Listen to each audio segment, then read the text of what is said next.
Today, the goal in the garden is to get dirty. That's because we have a lot of dirty work ahead of us. For one, we have to rip out this pathetic, sad, dying cucumber. It looks absolutely disgusting. It's not productive anymore.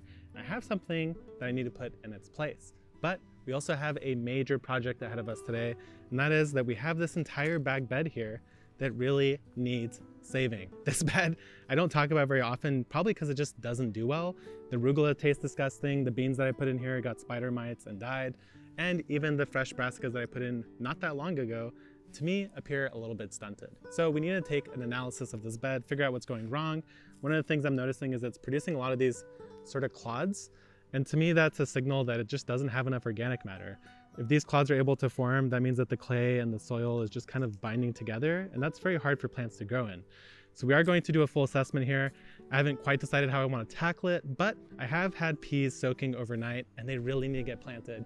So let's tackle this cucumber bed first. So before we could get any peas in here, I do have to make room for them. So I want to remove these cucumber plants. I also added this extra string here. That was from the hurricane that hit San Diego. I wanted to make sure I had some extra support here in case these plants got blown around. And it helped a little bit, but honestly, it just really wasn't a hurricane in the end. At least for us, it wasn't. So get that out of the way. And then I'm just going to probably rip most part. A lot of times that works pretty well on trellises, especially on this kind of poly sort of grid trellis system. It shouldn't rip. So I'm gonna go ahead and get these off and then we'll get into peas. So over here, we are going to be putting in the peas. Now, what I have is Sugar Daddy snap peas. These are snap peas that are really quite tasty, very prolific, easy to grow. And I already put my shelling peas in, so now I need my snaps. Now, just for comparison, take a look at this. Over on this side, these are the ones that I've had soaking overnight. They're very plump. They're actually 2 to 3 times the size of these guys over here, which are the dried ones straight out of the packet. Now, when I did soak these, I opted to soak them in just some regular water, but I mixed in a little bit of mycorrhizal inoculant. The idea behind that is that now the soak is fully loaded with the mycorrhizae. That's now going inside the pea, and when I transplant the peas, they're just gonna be pre-inoculated. So hopefully that'll help me get a better yield, help me get better resistance to drought, things like that. So that's the goal, that's the idea behind soaking in mycos, and that is why it has this sort of brown color to it, in case you're wondering. So we have our plump peas, they're ready to go in the ground, but what I wanna do here is I've been playing out with one of these little weeding tools. I think they're like a Japanese style weeding tool, and I'm gonna just move all the surface mulch out of the way. So I just wanna get clear ground, and that's where we're going to be planting straight in. Now, when I removed the cucumbers, I did leave the roots in the ground. So here's one of the stumps. It's not gonna be in the way, so I'm not worried about that at all. And the nice thing about this little weeder is that it has the flat side to sort of pull across the surface of the soil, it has this pointed side and this pointed side. So what I'm going to do is take that, drag it into the soil, and that's gonna give me my furrow where I'm gonna be putting my peas. So now I have this little channel here. All I'm going to do is drop some peas in. I'm going to space them pretty close together. I want them pretty close to each other for a couple reasons. A, they can get away with being planted that close. B, if this one doesn't make it, I'll have that one, and then I won't have as big of a gap between plants as I otherwise would. So this is just a hedging bet sort of scenario, and also I know that I could get away with planting them tight. So all I'm going to do now is just lay them in this channel, and we're gonna go all the way down, and then I'm going to add some amendments after I've set these peas in the ground. Now, in terms of amendments, what I'm going to be using here is compost that I made here. This is sifted compost that I've been making here at my garden for quite a while, and this is a really nice batch. This batch actually contains a lot of composted chicken bedding, so it should be very rich in nutrients, and it'll give these peas a great little kickstart of both organic matter and nutrients to go along with their mycos and grow really nice and big. So the final thing I'm adding here is some azomite or rock dust. This is something that you've probably heard me talk about before. I like to put it in my seed starting mix, in my raised beds that I just amended, pretty much anywhere in my garden. The idea behind it is that it adds a mineral nutrient to your soil that might otherwise be lacking or depleted. So now that that's all in place, I'm gonna go grab some fresh mulch. We'll mulch this over, water it in, and then we'll move on to the next task. Cucumbers out, peas in, now let's go rebuild that bed. Before we can amend that problem bed, I need to get a whole lot of compost. This is my finished compost bay. Just have that sheet of wood over the top to protect it from getting baked in the summer sun. So I'm gonna grab a couple forkfuls here. We're gonna bring it over to the garden. This is really nice compost. Like I mentioned earlier, this is actually fully composted chicken manure and litter. So it should be quite rich in all sorts of nutrients and also organic matter. It's really nicely broken down. I even have some wood ash in here. So this is pretty pone stuff. I don't know how much I really want to put on, maybe just like half an inch layer at the most. And instead what we'll do is we'll layer some straw underneath it to provide a little bit of extra sort of organic matter to break down into that soil. All right, so that should be enough.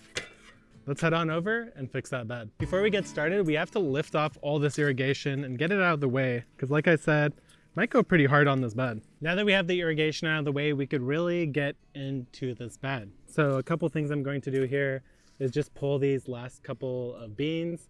I see aphids, I see spider mites. I don't like anything I see there. And then this arugula, since it grew, we might as well turn it back into organic matter. So I'm going to take my knife here, just going to skim it right on the soil surface. This way I get as many of the plant roots, or upper roots I should say, as possible, as well as much of the plant as possible. Now this was a variety, I believe this was Astro. I don't know if it's just the growing conditions, the seasons or what, but it was just too bitter. We didn't like it.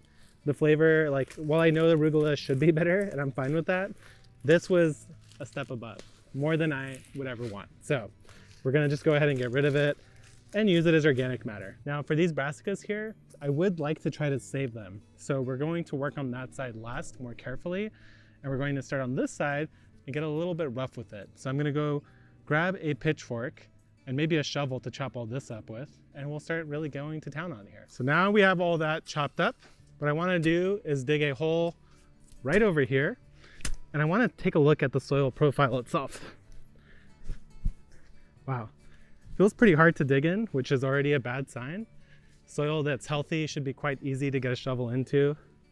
So let's take a look at what's going on here. So what we have here is soil that I think just doesn't, again, have enough organic matter.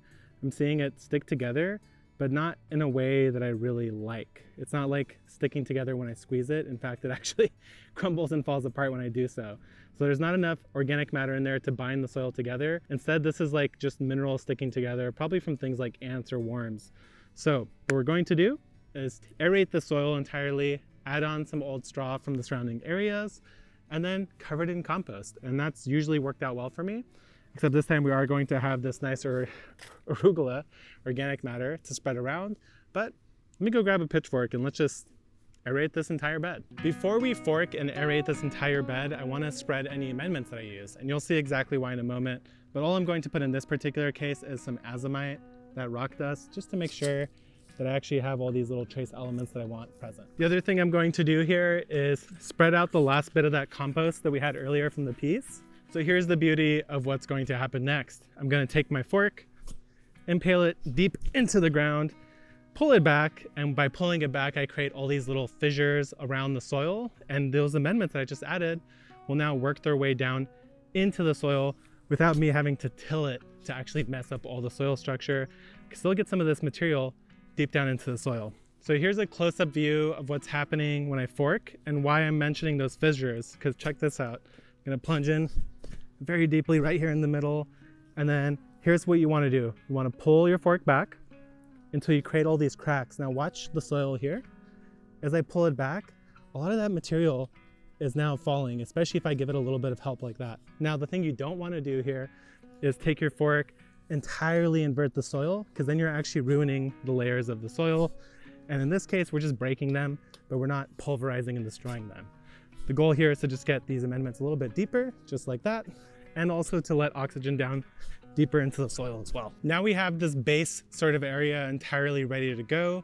The only thing left to do is for me to scrape up some old straw, layer it on here, and then cover it all in compost and give it a week to settle, especially since we just created all those cracks. We want to give it some settling time. Then I'll be able to plant into it. This half of the bed is now done. It's about this much taller, maybe 2 inches or so, and it looks pretty good. I mean, obviously it looks a little bit rough, but it also looks pretty good, covered in fresh compost. So again, we're going to let this settle for a couple weeks before we plant into it, or actually just 1 week. And now let's move on to this back half of the bed where I still have growing plants. We'll figure out exactly what we're going to do here. So here is the other half of the bed. Now on this side, I have my Bell Star broccoli. This is supposed to be my first broccoli of the season. I definitely don't want to get rid of it or give up on it so early. And on this side, I have Fioretto cauliflower, which is a more heat tolerant variety. It produces this more Chinese style cauliflower that has the loose curds instead of a tightly packed head. So that's what we're playing with here. And I have a lot of volunteer calendulas, which unfortunately they're all gonna go. They're not adding anything to this area.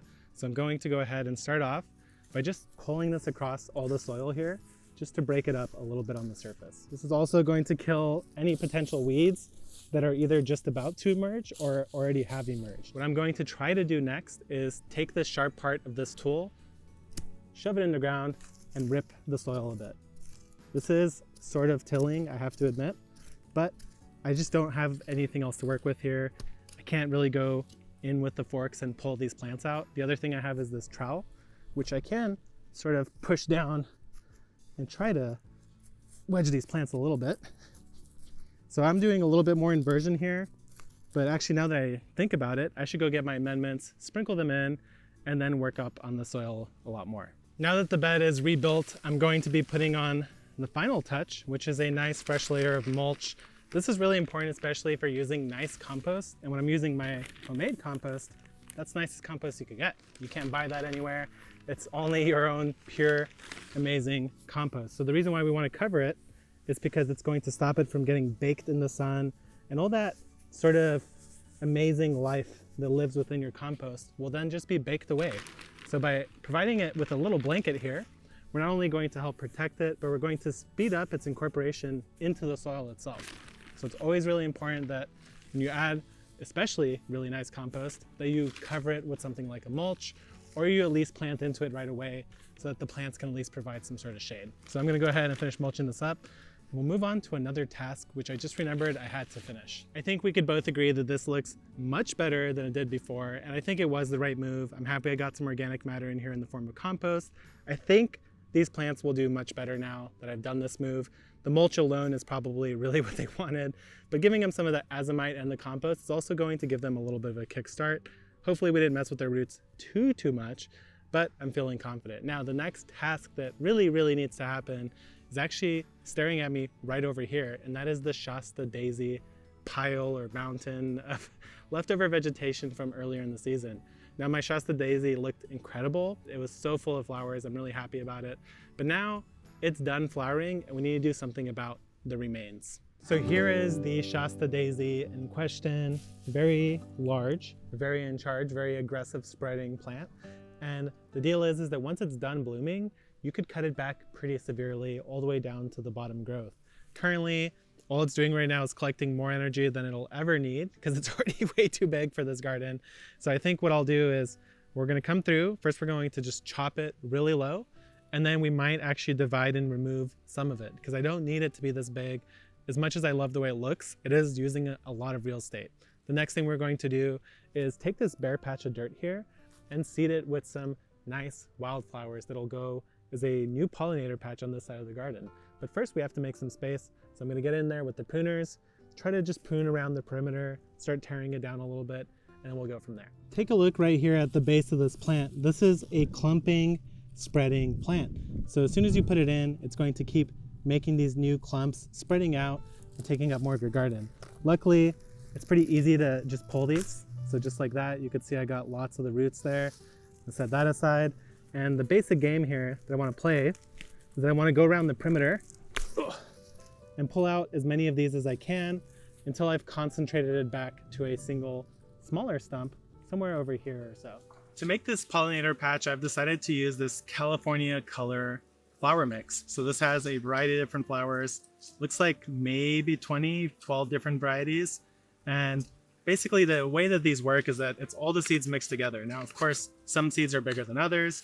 So when you spread something like this, you want to make sure that you're giving it a good shake. Because take a look at this.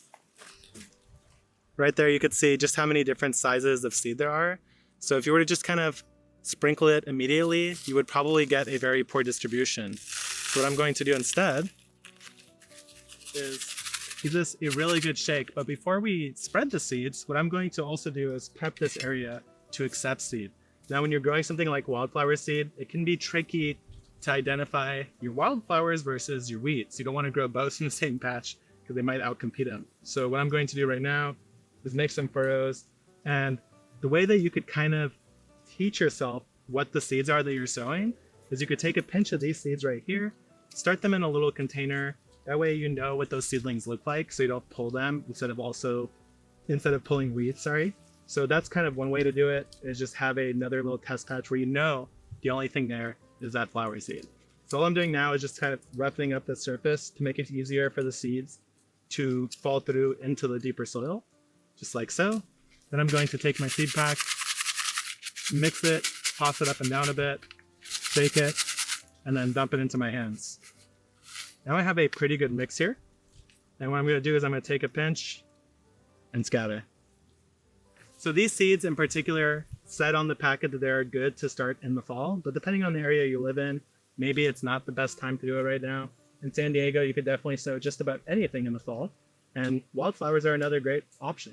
The idea here is that these will get nice and established over the course of the fall and winter, and then come spring, hopefully they'll start blooming really nicely and profusely, and it'll just be really cool to have flowers super early in the season instead of starting them in spring and waiting for those to bloom in late spring. So that's the goal behind this. All I'm going to do is just tap them down, give them some good soil contact, sprinkle a little bit more compost on top, water it in, and call it a day. I might throw a little bit of straw on top just to ensure that they're getting adequate moisture for germination.